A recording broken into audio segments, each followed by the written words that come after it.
Bismillah, alhamdulillah, wassalatu wassalamu ala rasulillah. Today we are talking about a very important disease known as chickenpox. So what is chickenpox? Chickenpox in our local language is known as lakda kakda. So it's a little hard name. But chickenpox is caused by a virus known as herpes zoster virus or varicella zoster virus. And this virus is communicated from one person to the other. This is how the disease spreads.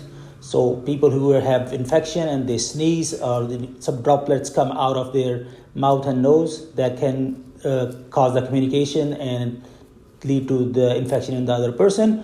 And number two could be that there are fluids coming out of the rash and their touch to the other child that can cause chickenpox as well. So what happens is clinically, when the person is sick, after a few days, they have like high-grade fever, they have like fatigue, very tired, and they're like body aches and pains. And if after a couple of days, it ends up having a rash on the body, and this rash is usually papulo-vesicular. It means that it has some vesicles where the fluid is filled.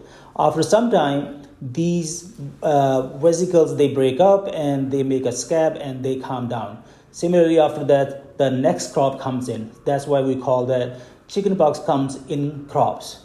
And when all the vesicles have been scabbed, then it's safe for the child to be communicating with the other people. So as long as child has these vesicles, we should keep them isolated so that they don't get the infection.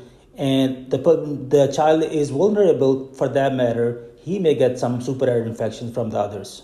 So next question is that how we can prevent chickenpox in the young population, which is most prevalent in young population. So the most important thing is that you should vaccinate your child. Usually the first vaccination happens around 1 year of life and the second happens around 4 to 6 years of life. And if the child goes into adolescence after 11 or 12 years, you can give another booster dose since the immunity can wane away sometimes.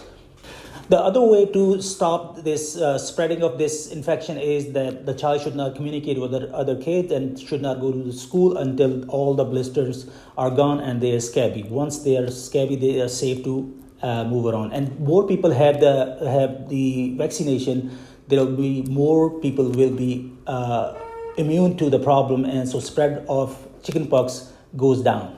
So what we do for the treatment?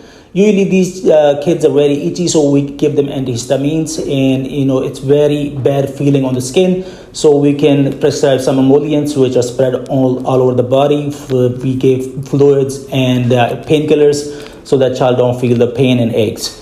And once the child has all the scabs, all the lesions have scabbed, there is no worry about the child having it at this point. But in the future, what happens is that this chickenpox virus or varicella goes and sleep inside the nerves or neurons of the body. So nerves are spreading from the central spinal cord and they go everywhere. So if anybody goes into the less immune state, like in carcinoma, in pregnant state even, and in people who have immunodeficiency or autoimmune diseases, and people who get old have low immunity, and so these people tend to have these viruses which are sleeping to come back, and they cause severe burning as well as could have superadded infections which can cause problem. But we have the treatments of everything in this case, and those people can be treated accordingly.